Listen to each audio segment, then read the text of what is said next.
मेरे प्यारे विद्यार्थियों, आप सभी को मेरा नमस्कार। मैं सलोनी अग्रवाल, विषय डेटा एंट्री ऑपरेशंस के अध्याय 4 दस्तावेजों की फॉर्मेटिंग करना के भाग 1 की क्लासेस में आप सभी का स्वागत करती हूं। आज की इस वीडियो में हम दस्तावेज को फॉर्मेट करना यानी कि किसी भी डॉक्यूमेंट को कैसे अट्रैक्टिव, सुंदर और स्पष्ट बनाया जाए के बारे में बात करेंगे। तो चलिए बिना किसी देरी के स्टार्ट करते हैं कि डॉक्यूमेंट्स को कैसे अट्रैक्टिव बनाया जाता है।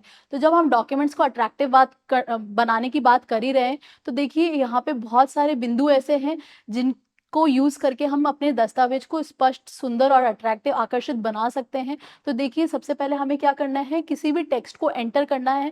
अपने डॉक्यूमेंट में कोई ना कोई डेटा होना चाहिए जिससे कि हम उस पर पढ़ना चाहते हैं, वह टेक्स्ट हमें एंटर करना है।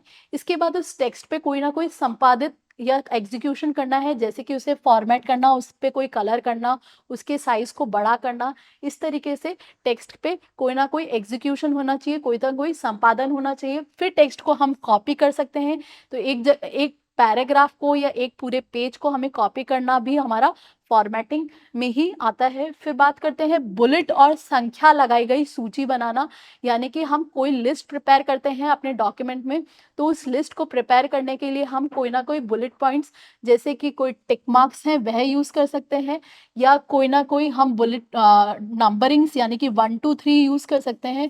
तो इस तरीके से आप अपने डॉक्यूमेंट में कोई ना कोई बुलेट पॉइंट या संख्या यूज करेंगे कोई भी लिस्ट बनाने के लिए। फिर बात करते हैं स्टाइल्स का निर्माण करना, यानी कि हम अपने शब्दों को या वाक्यों को अलग अलग स्टाइल्स में, अलग अलग तरीके से दिखाना चाहते हैं या प्रदर्शित करना चाहते हैं, तो यह स्टाइल्स के निर्माण में आती है। फिर बात करें कि हम कोई स्पेलिंग या ग्रामर ठीक करना चाहते हैं। जब भी हम टाइप करते हैं तो कई बार स्पेलिंग मिस्टेक्स होती है, इसी तरीके से कभी कभी कोई वाक्य में ग्रामर मिस्टेक भी हो जाती है। तो इसको हाईलाइट करने के लिए भी यह सब फॉर्मेटिंग, डॉक्यूमेंट फॉर्मेटिंग में शो होता है। फिर बात करते हैं दस्तावेज को दिखावट को बेहतर बनाना। बहुत सारे फॉन्ट फेसेस हम अपने डॉक्यूमेंट में यूज करते हैं, जिससे कि कोई पैराग्राफ है या कोई लाइन है, उसको अलग अलग तरीके से दिखाया जा सकता है या अलग अलग दिखावट उसकी शो की जा सकती है। तो ये सब क्या है, फॉर्मेटिंग है, जो कि डॉक्यूमेंट फॉर्मेटिंग होती है। फिर बात करते हैं हेडिंग टाइप करना।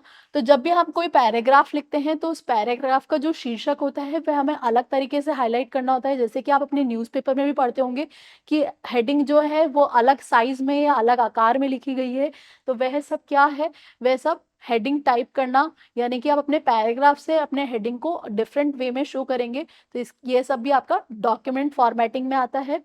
फिर बात करते हैं कैरेक्टर या पैराग्राफ को फॉर्मेट करना, यानी कि किसी एक पर्टिकुलर लेटर को या शब्दों को फॉर्मेट करने के लिए भी हम डॉक्यूमेंट फॉर्मेटिंग के ही अंदर वह आता है।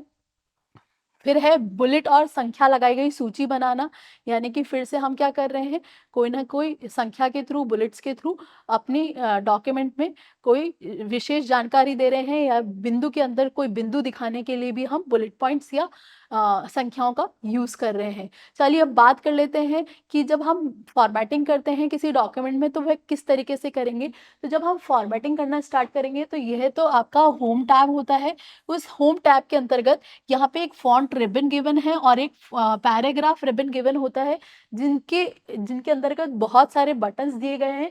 इन बटन्स को यूज करके आप अपने डॉक्यूमेंट में किसी भी तरीके की फॉन्ट फॉर्मेटिंग या पैराग्राफ फॉर्मेटिंग कर सकते हैं। इसी तरीके से यह जो आपको एरिया दिखाई दे रहा है, जो कि कुछ व्हाइट कलर का दिखाई दे रहा है, इस एरिया को हम टाइपिंग एरिया कहते हैं। यहाँ पे अब हम अपना कोई ना कोई डेटा टाइप करना स्टार्ट करते हैं। इस टाइपिंग क्षेत्र में कोई भी वर्ड, पैराग्राफ या लाइंस को आप क्या करेंगे, हाईलाइट करेंगे, उनके साइज को चेंज कर सकते हैं, उनका स्टाइल चेंज कर सकते हैं, इत्यादि कार्य आप इस टाइपिंग क्षेत्र में करेंगे। पर किनके थ्रू, इन सभी कमांड बटन्स के थ्रू। चलिए अब बात कर लेते हैं कि ये जो अपने डॉक्यूमेंट में जो टेक्स्ट है वह कैसे टाइप करेंगे। तो देखिए जब हम टाइप करने की बात करते हैं तो इसके लिए हमें सबसे पहले क्या चाहिए, एक टाइपिंग एरिया चाहिए, टाइपिंग क्षेत्र चाहिए। जब हम उसमें टाइपिंग करना स्टार्ट करेंगे तो जैसे जैसे उसमें टाइप करेंगे वैसे वैसे उसका जो टेक्स्ट है वहाँ आपको शो होने लग जाएगा, वो आपको दिखाई देने लग जाएगा। जब हम इसमें कोई कंटिन्यू लाइन को या फिर कोई पैराग्राफ को यूज करना चाहते हैं तो इसके लिए हमें किस की का यूज करना होता है, इसके लिए हमें एंटर की का यूज करना होता है कीबोर्ड से। जब आप किसी भी नई लाइन में अपने डेटा को दिखाना चाहते हैं या नए पैराग्राफ में अपने डेटा को दिखाना चाहते हैं। तो चलिए अब बात कर लेते हैं कि जब हम टेक्स्ट को टाइप कर ही रहे हैं तो टेक्स्ट को एंटर कैसे करवाएं। तो टेक्स्ट को एंटर करवाने के लिए आप क्या करेंगे, आप कीबोर्ड से एरो बटन को यूज करेंगे। तो देखिए यहाँ पे 4 एरो कीज दी हुई होती है आपके कीबोर्ड में, कुछ इस तरीके से आपको दिखाई दे रही होगी अपने कीबोर्ड में। तो ये आती है आपकी अप एरो की, डाउन एरो की, राइट एरो की और लेफ्ट एरो की। इन एरो की बटन्स को यूज करके आप क्या कर सकते हैं, अपने मनचाही जगह पर अपना टेक्स्ट एंटर करना स्टार्ट कर सकते हैं। और अगर आप कीबोर्ड का यूज नहीं करना चाहते हैं तो इसके लिए आप माउस का यूज कर सकते हैं। माउस के लेफ्ट बटन से आप मनचाही जगह पे जाके अपने कर्सर को क्लिक करिए और वहां से अपने टेक्स्ट को एंटर करना या टाइप करना स्टार्ट करिए, तो आपका डेटा पर्टिकुलर जगह से एंटर होना स्टार्ट हो जाएगा। चलिए अब बात कर लेते हैं कि टेक्स्ट को अगर हम एक जगह से दूसरी जगह पे लेके जाना चाहते हैं, यानी कि जो पॉइंटर है वो टेक्स्ट में हम किस तरीके से एक जगह से दूसरी जगह लेके जा सकते हैं, तो उसके लिए कुछ शॉर्टकट कीज गिवन है। तो सबसे पहले लाइन की शुरुआत में हमें अगर लेके जाना है अपने पॉइंटर को या कर्सर को, तो इसके लिए शॉर्टकट की होती है आपकी होम की। फिर है अगर आपको लाइन के एंड पे अपनी पॉइंटर को लेके जाना है, अपने टेक्स्ट में अगर पॉइंटर को लेके जाना है तो उसके लिए आपकी शॉर्टकट की है एंड की। फिर है आपके दस्तावेज की बिल्कुल शुरुआत में अगर आपको अपनी पॉइंटर को लेके जाना है या इंसर्शन पॉइंट को लेके जाना है तो उसके लिए आपका शॉर्टकट की है कंट्रोल प्लस होम। अगर आपके दस्तावेज के एंड में अपने कर्सर को या इंसर्शन पॉइंट को लेके जाना है तो इसके लिए आपकी शॉर्टकट की है कंट्रोल प्लस एंड।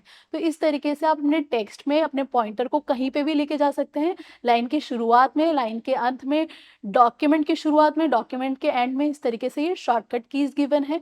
चलिए अब बात कर लेते हैं कि हम स्पेस बार या टैब्स को कैसे यूज करेंगे अपने डॉक्यूमेंट में या कहाँ यूज करेंगे। तो जब भी हम शब्दों या वाक्यों को सेपरेट या विभाजित तौर पे दिखाते हैं उसके लिए हमें स्पेस बार की का यूज करना होता है, जो कि आपकी कीबोर्ड पे सबसे बड़ी लंबी की होती है। तो देखिए जब हम यहाँ पे एक टेक्स्ट लिख रहे हैं या एक सेंटेंस लिख रहे हैं, दिस इज माय टेक्स्ट, तो देखिए यहाँ पे आपको 3 जगह गैप दिखाई दे रहा होगा, दिस और इसके बीच में, इज और माय के बीच में, माय और टेक्स्ट के बीच में। तो जब हम इस पर्टिकुलर लाइन को टाइप करेंगे तो हमें 3 बार स्पेस की प्रेस करनी है, स्पेस बार की दबानी है।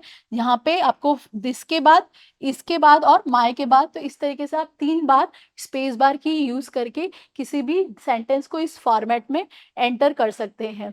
फिर अगर बात करें कि हम टैब की, तो जब हम कोई पेज बनाते हैं और उस पेज में कोई कॉलम बनाते हैं तो उस कॉलम को बनाने के लिए हमें टैब की का यूज करना होता है, जिससे कि हमारे संतुलित वे में कोई पर्टिकुलर कॉलम बनता है या उनमें पर्टिकुलर स्पेसेस शो करने के लिए हम टैब की यूज करते हैं। चलिए अब बात कर लेते हैं पैराग्राफ मार्कर की। तो पैराग्राफ मार्कर कुछ इस तरीके से चिन्ह दिखाई दे रहा होगा आपको। तो ये पैराग्राफ मार्कर होता है, ये कहाँ यूज किया जाता है, ये दस्तावेज में जहाँ पे भी आपकी रिटर्न या रिक्त स्पेसेस या टैब कीज यूज की भी होती है वहां पे आपको अपना पैराग्राफ मार्कर दिखाई देने लग जाएगा। इसको हम स्टैंडर्ड टूल बार पे जाके शो या हाइड भी कर सकते हैं। इसीलिए आपने बहुत बार ये ऑप्शन नहीं दिखाया होगा क्योंकि ये बाय डिफॉल्ट ऑफ रहता है या हाइड रहता है। जब हमें इसको देखना है कि कहाँ कहाँ पे हमारे डॉक्यूमेंट में टैब की या स्पेस बार की यूज की गई है, वहां पे हम क्या करेंगे, पैराग्राफ मार्कर का इस तरीके से आपको ये साइन दिखाई देने लग जाएगा। तो इसके लिए आपको क्या करना पड़ेगा, स्टैंडर्ड टूल बार पे जाके इसको शो करना पड़ेगा। तो इस तरीके से आपको जहां जहां पे भी ये रिक्त स्थान यूज किए होंगे वहां पे आपको ये इस तरीके का सिंबल शो होने लग जाएगा। चलिए अब बात कर लेते हैं कि जब हमें कोई टेक्स्ट हाईलाइट करना है तो वह किस तरीके से दिखाई देगा। तो आपको मेरे पीछे एक विंडो दिखाई दे रही होगी। इस विंडो में देखिए कुछ डेटा लिखा हुआ है। यहाँ पे पहले की 3 लाइनें येलो कलर से यानी कि पीले कलर से हाईलाइट की गई है। इसी तरीके से ये जो सेकंड पैराग्राफ है वह भी आपको एक ग्रीन कलर से हाईलाइट किया हुआ दिखाई दे रहा होगा। यानी कि हम इसे क्या कर रहे हैं, अलग तरीके से शो कर रहे हैं, अलग कलर से इसे शो कर रहे हैं कि ये डेटा हमारे लिए एक इम्पॉर्टेंट है। तो जब भी हमें एक इम्पॉर्टेंट डेटा दिखाना होता है तो हमें क्या करना होता है, इसे हाईलाइट करना होता है। तो हाईलाइट करने के लिए हम क्या क्या कार्य करते हैं, तो सबसे पहले हमें क्या करना होता है, किसी भी टेक्स्ट को सेलेक्ट करना होता है, चयनित करना होता है। तो चयनित करने के लिए यहाँ पे बहुत सारे तरीके हैं। तो सबसे पहले अगर हमें कोई शब्द को सेलेक्ट करना है यानी कि किसी वर्ड को सेलेक्ट करना है तो उसके लिए हमें क्या करना है, शब्द पे जाके डबल क्लिक करना है। यानी कि माउस के लेफ्ट बटन से हमें डबल क्लिक करना है तो वह शब्द सेलेक्ट हो जाएगा। अगर हमें किसी पैराग्राफ को सेलेक्ट करना है, किसी अनुच्छेद को सेलेक्ट करना है, तो वहाँ पे माउस के लेफ्ट बटन से 3 बार क्लिक करना है, तो आपका पूरा पैराग्राफ सेलेक्ट हो जाएगा। अगर इसी तरीके से हम बात करें कुछ लाइनों की या कुछ पर्टिकुलर शब्दों की जो हमें सेलेक्ट करने हैं, तो इसके लिए आपको क्या यूज़ करना है, आपको शिफ्ट की यूज़ करनी है और माउस के लेफ्ट बटन से उन पर्टिकुलर वर्ड पे या उन पर्टिकुलर लाइन को सेलेक्ट करना है जो कि आप सेलेक्ट करना चाहते हैं अपने डॉक्यूमेंट में। फिर बात करें संपूर्ण दस्तावेज को सेलेक्ट करने की या चयनित करने के लिए, तो इसके लिए आप क्या करेंगे, मेन्यू बार पे जाके एडिट मेन्यू पे जाएंगे। एडिट मेन्यू में जहाँ पे आपको एक ऑप्शन दिखाई देगा सेलेक्ट ऑल करके, तो वहाँ से अपने पूरे डॉक्यूमेंट को चयनित कर सकते हैं। अगर आप माउस का यूज़ नहीं करना चाहते हैं तो डायरेक्टली आप कीबोर्ड से Ctrl+A वाली की प्रेस करिए एक साथ और आपको पूरा डॉक्यूमेंट सेलेक्ट होता हुआ या चयनित होता हुआ दिखाई देगा। चलिए अब बात कर लेते हैं टेक्स्ट को मिटाएंगे कैसे। तो जो हम टेक्स्ट मिटाने की बात कर रहे हैं, तो इसके लिए हम 2 कीज़ यूज़ करते हैं। पहला तो है आपकी बैक स्पेस की और सेकंड है आपकी डिलीट की। अगर आपको डेटा को या टेक्स्ट को बाईं ओर से डिलीट करना है तो आपको बैक स्पेस की यूज़ करनी है।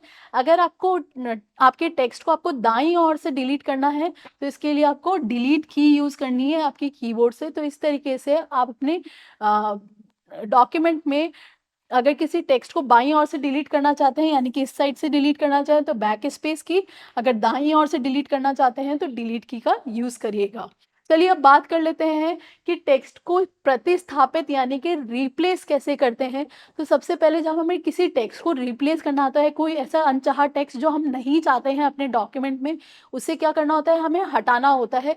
तो उसको हटा के हम कोई नया टेक्स्ट लिखते हैं। तो सबसे पहले आपको क्या करना है, उस अनचाहे टेक्स्ट को सेलेक्ट करना है किसी इंसर्शन पॉइंट के थ्रू और फिर आपको क्या करना है, वहाँ पे अपना कोई नया टेक्स्ट लिखना स्टार्ट कर देना है। तो इसके लिए हटाए जाने वाले टेक्स्ट को आपको चयनित करना है और फिर नए टेक्स्ट को टाइप करना स्टार्ट करेंगे, जिससे कि आपका पुराना टेक्स्ट तो डिलीट हो जाएगा और उस पर नया टेक्स्ट लिखना या दिखाई देना स्टार्ट हो जाएगा। तो इस तरीके से हम पुराने टेक्स्ट को नए टेक्स्ट से रिप्लेस कर सकते हैं, प्रतिस्थापित कर सकते हैं। चलिए अब बात कर लेते हैं क्लिक और टाइप कैसे यूज़ करेंगे। तो क्लिक और टाइप यूज़ करने के लिए सबसे पहले हमें पृष्ठ पे वहाँ कर्सर को लेके जाना है जहाँ पे अपना हम टेक्स्ट टाइप करना स्टार्ट करना चाहते हैं और वहाँ जाके आपको क्या करना है, डबल क्लिक करना है, यानी कि माउस का जो लेफ्ट बटन होता है उससे आपको डबल क्लिक करना है और डबल क्लिक करने के बाद अपने कीबोर्ड से अपनी कीज़ प्रेस करना स्टार्ट करना है। जिस भी तरीके का टेक्स्ट आप टाइप करना चाहते हैं वह सब आपको आपके मॉनिटर पे दिखाई देने लग जाएगा। तो इस तरीके से आप क्लिक एंड टाइप करके अपने किसी भी टेक्स्ट को एंटर कर सकते हैं अपने डॉक्यूमेंट में। और आप इसके साथ साथ कोई तालिकाओं, चार्ट्स या कोई अन्य ग्राफिक्स को भी इंसर्ट कर सकते हैं। तो इसके लिए अगेन आपको क्या करना है, उस पर्टिकुलर पॉइंट जहाँ पे आप अपने ग्राफिक को एंटर करना चाहते हैं या चार्ट को एंटर करना चाहते हैं, वहाँ जाके माउस के लेफ्ट बटन से डबल क्लिक करिए और इंसर्ट में आपको बहुत सारे ग्राफिक्स दिख जाएंगे या चार्ट्स दिख जाएंगे। इंसर्ट ऑप्शन में जाके आप अपने मनपसंद चार्ट को या ग्राफिक्स को इंसर्ट कर सकते हैं। चलिए अब बात कर लेते हैं कि हम किसी भी टेक्स्ट की फॉर्मेटिंग कैसे करते हैं। तो टेक्स्ट की फॉर्मेटिंग करने के लिए हमें क्या चाहिए, एक फॉर्मेटिंग टूल बार चाहिए और इसके साथ साथ ये फॉर्मेटिंग टूल बार आप डायरेक्टली होम टैब में फॉन्ट के थ्रू भी कर सकते हैं और होम टैब में पैराग्राफ के थ्रू भी कर सकते हैं। तो अगर हमें फॉन्ट से रिलेटेड फॉर्मेटिंग करनी है तो हम फॉन्ट रिबन का यूज़ करेंगे, अगर हमें पैराग्राफ से रिलेटेड फॉर्मेटिंग करनी है तो हम पैराग्राफ रिबन का यूज़ करेंगे। अगर आपको इन दोनों का ही यूज़ नहीं करना है तो आप डायरेक्टली फॉन्ट डायलॉग बॉक्स को भी ओपन कर सकते हैं। तो फॉन्ट डायलॉग बॉक्स को ओपन करने के लिए आपको होम पे जाना है। होम पे जाके आपको फॉन्ट वाले मेन्यू यानी कि रिबन पे जाना है। उसकी दाईं और नीचे और आपको एक एरो दिखाई देगा, उस एरो पे जाके आपको क्लिक करना है, जिससे कि आपका फॉन्ट का डायलॉग बॉक्स ओपन होगा। उस डायलॉग बॉक्स में बहुत सारे ऑप्शन हैं, जैसे कि font faces, font size, font style. तो ये सब ऑप्शंस यूज़ करके आप अपने फॉन्ट को चेंज कर सकते हैं, उन्हें नया एक रूप दे सकते हैं। तो सबसे पहले हम बात कर लेते हैं फॉन्ट फेस की। तो फॉन्ट फेस क्या करता है, ये एक टाइप फेस होता है जिसमें आपके शब्द प्रदर्शित होते हैं अलग अलग तरीके से। यानी कि जब हम फॉन्ट फेसेस की बात करते हैं तो इसमें बहुत सारे फॉन्ट फेसेस यानी कि टाइम्स न्यू रोमन इस तरीके से बहुत सारे फॉन्ट फेसेस गिवन होते हैं। तो यहाँ पे आप फॉन्ट फेसेस यूज़ करके अपने शब्दों को अलग अलग तरीके से प्रदर्शित कर सकते हैं। तो देखिए मेरे पीछे आपको एक विंडो दिखाई दे रही होगी। इस विंडो में आपको फ़ॉन्ट का ये डायलॉग बॉक्स दिखाई दे रहा होगा। इस फ़ॉन्ट के डायलॉग बॉक्स में आपका पहला टैब है फ़ॉन्ट करके, जिसमें ये फर्स्ट ऑप्शन जो है वो है फ़ॉन्ट फेसेस। तो यहाँ पे देखिए डिफरेंट डिफरेंट स्टाइल्स गिवन है, जैसे कि टाइम्स न्यू रोमन है, तुंगा है, वर्डाना है। तो ये आप फ़ॉन्ट फेसेस यूज़ करके अपने टेक्स्ट को प्रीव्यू यहाँ देख सकते हैं। जिस तरीके से यहाँ पे आपको टेक्स्ट दिखाई देगा, उसी तरीके से वहाँ आपका सेलेक्टेड टेक्स्ट आपको शो होने लग जाएगा आपके डॉक्यूमेंट में। बात करें यहाँ पे फ़ॉन्ट स्टाइल्स की, तो देखिए font styles regular, italic, bold, italic इत्यादि स्टाइल्स यहाँ पे गिवन है। तो अपने टेक्स्ट को मोटा या टिल्ट वे में दिखाने के लिए आप different different font styles use करेंगे। फ़ॉन्ट साइज़ेस भी यहाँ पे गिवन हैं, तो अभी इन सभी की हम बात करेंगे। तो सबसे पहले हम बात कर लेते हैं फ़ॉन्ट साइज़ की, यानी कि फ़ॉन्ट के आकार की। तो जब भी आपको किसी अक्षर या शब्द को अलग आकार देना होता है, तो इसके लिए आपको आकार देने के लिए फ़ॉन्ट साइज़ यूज़ करना होता है। ये फ़ॉन्ट साइज़ आपके 1 से लेकर 72 साइज़ेज़ में अवेलेबल है। किसी भी पैराग्राफ के जो स्टैंडर्ड फ़ॉन्ट साइज़ होता है, वह आपका 10 या 12 होता है। अगर हम पैराग्राफ की हेडिंग की बात करें, तो इसका स्टैंडर्ड फ़ॉन्ट साइज़ 16 या 18 होता है। तो इस तरीके से आप अपने पैराग्राफ को या पैराग्राफ की हेडिंग को या पेज के फ़ॉन्ट साइज़ेस को अलग-अलग तरीके से डिफ़ाइन कर सकते हैं 1 से लेकर 72 फ़ॉन्ट साइज़ेस में। चलिए अब बात कर लेते हैं कि फ़ॉन्ट की जो शैली होती है, यानी कि जो उसकी स्टाइल्स होती है, वह कौन-कौन सी होती है। तो देखिए यहाँ पे 3 शैलियाँ आपको गिवन है। पहला है बोल्ड, दूसरा है इटैलिक और थर्ड है आपका अंडरलाइन। जब भी अपने टेक्स्ट को आपको मोटे रूप में दिखाना होता है, तो इसके लिए आप अपने टेक्स्ट को बोल्ड करते हैं, यानी कि जो बी है इसको सेलेक्ट करते हैं। अगर अपने टेक्स्ट को आपको थोड़ा-सा टेढ़ा या टिल्टेड वे में दिखाना होता है, तो इसके लिए आप ये आई यूज़ करते हैं। अगर अपने टेक्स्ट को आपको अंडरलाइन वे में दिखाना है, तो इसके लिए आपको क्या यूज़ करना है, ये यू यूज़ करना है। तो जो भी आपका चयनित टेक्स्ट होगा, वह इस तरीके से आपको दिखाई देने लग जाएगा बोल्ड, इटैलिक, अंडरलाइन फ़ॉन्ट शैली में। चलिए अब बात कर लेते हैं कि किसी भी पैराग्राफ का अलाइनमेंट कैसे करेंगे। तो पैराग्राफ या पेज का अलाइनमेंट करने के लिए 4 तरीके दिए हुए हैं, बाएं तरीके से, दाएं तरीके से, केंद्रीय तरीके से और जस्टिफाइड वे में। तो ये आपका लेफ्ट साइड है। तो जब हम लेफ्ट साइड की बात करते हैं, तो इस तरीके से आपके पेज की यहाँ से आपका डेटा स्टार्ट होता है। तो ये आपका लेफ्ट सेंटर्ड डेटा होता है। यहाँ पे लेफ्ट जो साइड होती है वह इक्वल होती है, चाहे राइट साइड आपकी इक्वल हो चाहे ना हो। इसी तरीके से अगर हम बात करें राइट साइड की, तो राइट साइड में जो ये डेटा स्टार्ट होता है, वह एक ही जगह से स्टार्ट होता है, चाहे लेफ्ट साइड आपकी कितनी भी ऊपर नीचे हो रही हो। तो ये आपका राइट अलाइन डेटा है। इसी तरीके से बात करें जस्टिफाइड की, तो जस्टिफाइड दोनों तरफ से बराबर होता है, चाहे वह लेफ्ट साइड हो चाहे राइट साइड हो। तो इस तरीके से आप अपने टेक्स्ट को या डेटा को अलाइन कर सकते हैं लेफ्ट, सेंटर, जस्टिफाइड और राइट वे में। चलिए अब बात कर लेते हैं कि नंबर्स ऑफ बुलेट लिस्ट कैसे शो होगी। अगर हमें कोई लिस्ट आपके डॉक्यूमेंट में बनानी है, तो उनको किसी ना किसी बुलेट पॉइंट से या किसी ना किसी नंबर फॉर्म से दिखाते हैं। तो देखिए यहाँ पे बहुत सारे बुलेट फॉर्म्स दे रखे हैं, ये आपको बॉक्स दिखाई दे रहा होगा। इसी तरीके से आपको ये फिल्ड सर्किल दिखाई दे रहा होगा, ये ब्लैंक सर्किल दिखाई दे रहा होगा। यहाँ पे आपको ये स्क्वायर दिखाई दे रहा होगा जो कि भरा हुआ है। इसी तरीके से यहाँ पे ये एरो और ये राइट का साइन दिखाई दे रहा होगा। तो इस तरीके से अलग अलग बुलेट पॉइंट्स यूज करके हम कोई ना कोई लिस्ट क्रिएट कर सकते हैं अपने डॉक्यूमेंट में। जैसे आप अपने क्लास में जितने भी स्टूडेंट्स हैं उनकी लिस्ट बना सकते हैं इन बुलेट पॉइंट्स के थ्रू। अगर आप बुलेट पॉइंट्स नहीं यूज करना चाहते हैं, तो इसके लिए यहाँ पे नंबर लिस्ट भी दी गई है। तो इस नंबर लिस्ट जैसे कि कोई सीक्वेंस बताता है 1 2 3, इस तरीके से आप अपना कोई डेटा डाल सकते हैं। और अगर इस तरीके से 1 2 3 में नहीं डालना चाहते, तो रोमन नंबर्स में भी इसको यूज कर सकते हैं 1 2 3। अगर ये सीक्वेंस भी आप नहीं यूज़ करना चाहते हैं, तो आप अल्फ़ाबेटिक सीक्वेंस यूज़ कर सकते हैं ए, बी, सी। इस तरीके से अलग-अलग सीक्वेंस का आप यूज़ कर सकते हैं नंबर लिस्ट में, नंबर कमांड्स में। तो यह आपका क्या है, बुलेट पॉइंट्स है जहाँ पे कोई सीक्वेंस डिफाइन नहीं है, और ये आपका नंबर लिस्ट है जहाँ पे आपका सीक्वेंस डिफाइन है, चाहे वो न्यूमेरिक फॉर्मेट में हो, चाहे वो अल्फ़ाबेटिक फॉर्म में हो। चलिए अब बात कर लेते हैं कि किसी भी इंडेंट को कैसे घटा सकते हैं या कैसे बढ़ा सकते हैं। तो सबसे पहले यहाँ आपको एक पेज दिखाई दे रहा होगा, इस पेज पे आपको यह लेफ्ट साइड पे कुछ जगह दिखाई दे रही होगी। इस जगह को हम वैसे तो मार्जिन कहते हैं, लेकिन इस मार्जिन से ऊपर हम कोई पर्टिकुलर लाइन को या पर्टिकुलर पैराग्राफ को जगह देते हैं, तो इसे हम क्या कहते हैं, लेफ्ट इंडेंट कहते हैं। तो यह हमारा क्या है, लेफ्ट इंडेंट किया हुआ है। अगर हम राइट साइड से जगह दे रहे हैं, तो वह क्या है, राइट इंडेंट है। तो जब हम इंडेंटेशन की बात करते हैं, यानी कि अपने डेटा को थोड़ा जिस पर्टिकुलर डिफाइन है उससे थोड़ा राइट साइड में लिख रहे हैं, तो वह लेफ्ट इंडेंटेशन दे रहे हैं। तो जब हमें अपने इंडेंट को छोटा या बड़ा करना है, तो इस तरीके से ये 2 सिंबल्स दिए गए हैं जहाँ पे अपने इंडेंट को आप डिक्रीज कर सकते हैं और इंक्रीज कर सकते हैं, यानी कि जो स्पेस है ये छोटा या बड़ा कर सकते हैं इस पैराग्राफ का। और ये सब आपको कहाँ अवेलेबल है? ये आपके होम टैब में अवेलेबल है। चलिए अब बात कर लेते हैं बाहरी बॉर्डर की। तो जब भी हम किसी पैराग्राफ या पेज पे कोई बॉर्डर लगाना चाहते हैं, तो इसके लिए हम ये बॉर्डर वाला ऑप्शन यूज करते हैं।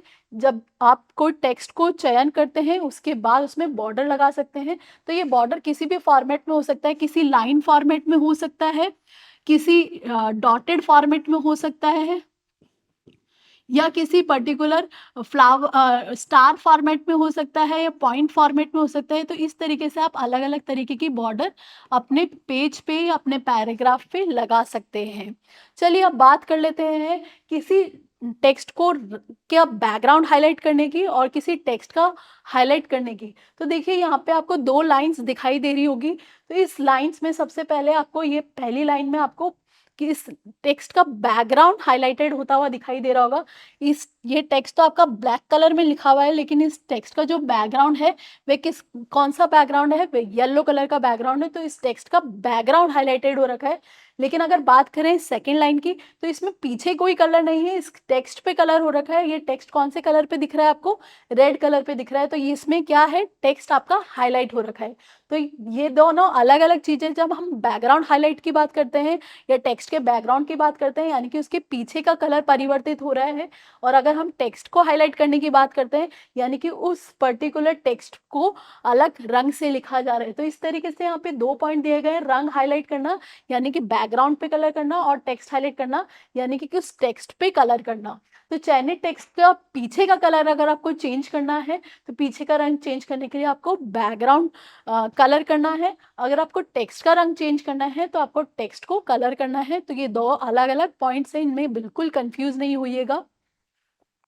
चलिए अब बात कर लेते हैं कि फॉर्मेट पेंटर की। फॉर्मेट पेंटर क्या करता है?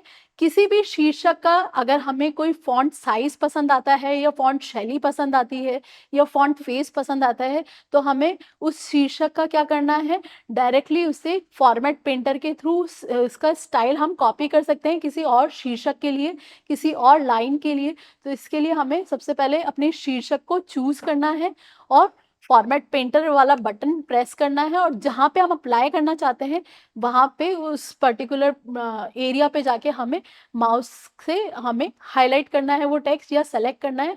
वह पर्टिकुलर टेक्स्ट सेलेक्ट होते ही आपके पहले वाले जिससे आपने अपनी फॉन्ट शैली कॉपी की है या फॉन्ट स्टाइल कॉपी की है, वह तीनों चीज़ें आपको दूसरे टेक्स्ट में दिखाई देने लग जाएगी। तो देखिए इधर 2 लाइनें आपको दे रखी है। इस लाइनों पे ये आपका जो सेकंड लाइन है वह ब्लू कलर में दिखाई दे रहा होगा, और जो फर्स्ट लाइन है वो आपको ब्लैक कलर में दिखाई दे रहा होगा। इसी तरीके जो सेकंड लाइन का जो साइज है वह थोड़ा बड़ा है फर्स्ट लाइन के कंपैरेटिवली। तो इस तरीके से हम साइज को भी कॉपी कर सकते हैं और इस कलर को भी कॉपी कर सकते हैं, और इसका जो स्टाइल है, जो फॉन्ट फेस है, वह भी हम फर्स्ट लाइन में अप्लाई कर सकते हैं। तो ये हम इस तरीके से अपने टेक्स्ट को चाहते हैं, इस पर्टिकुलर लाइन को कन्वर्ट करना चाहते हैं। तो सबसे पहले हमें क्या करना होगा? इस लाइन को सेलेक्ट करेंगे। इसके बाद देखिए आपको होम में जाके क्लिपबोर्ड में आपको ये एक ऑप्शन दिखाई दे रहा होगा, ये इस तरीके का ब्रश दिखाई दे रहा होगा। ये आपका फॉर्मेट पेंटर बटन है। इस बटन पे जाके आपको क्लिक करना है, और जो भी टेक्स्ट में आप चेंज चाहते हैं उस टेक्स्ट को आप सेलेक्ट करेंगे, और उसके सिलेक्शन के बाद क्या करेंगे? उसके माउस पॉइंटर को आप छोड़ देंगे। जैसे आप माउस पॉइंटर छोड़ेंगे, वह जो आपका टेक्स्ट है पर पहले जैसे फॉन्ट स्टाइल में, मैंने कि पहली लाइन जैसे फॉन्ट स्टाइल में आपको शो होने लग जाएगा। अगर आप अपने फॉर्मेट पेंटर के बटन को निष्क्रिय करना चाहते हैं, यानी कि उसको डीएक्टिवेट करना चाहते हैं, तो इसके लिए आपको क्या यूज़ करना है? अपने कीबोर्ड से एस्केप की यूज़ करनी है, और अपने फॉर्मेट पेंटर के बटन को आप निष्क्रिय यानी कि डीएक्टिवेट कर जाएंगे। तो आज की इस वीडियो में हमने फॉन्ट स्टाइल्स यानी कि फॉर्मेटिंग के बारे में पढ़ा, जिसमें हमने डेटा टेक्स्ट को कैसे बुलेट फॉर्म्स में दिखाते हैं, या कैसे उन्हें हाईलाइट दिखाते हैं, या कैसे उनका बैकग्राउंड कलर चेंज करते हैं, इत्यादि के बारे में पढ़ा। अगले वीडियो में हम पैराग्राफ फॉर्मेटिंग के बारे में पढ़ेंगे। Till then take care, good bye.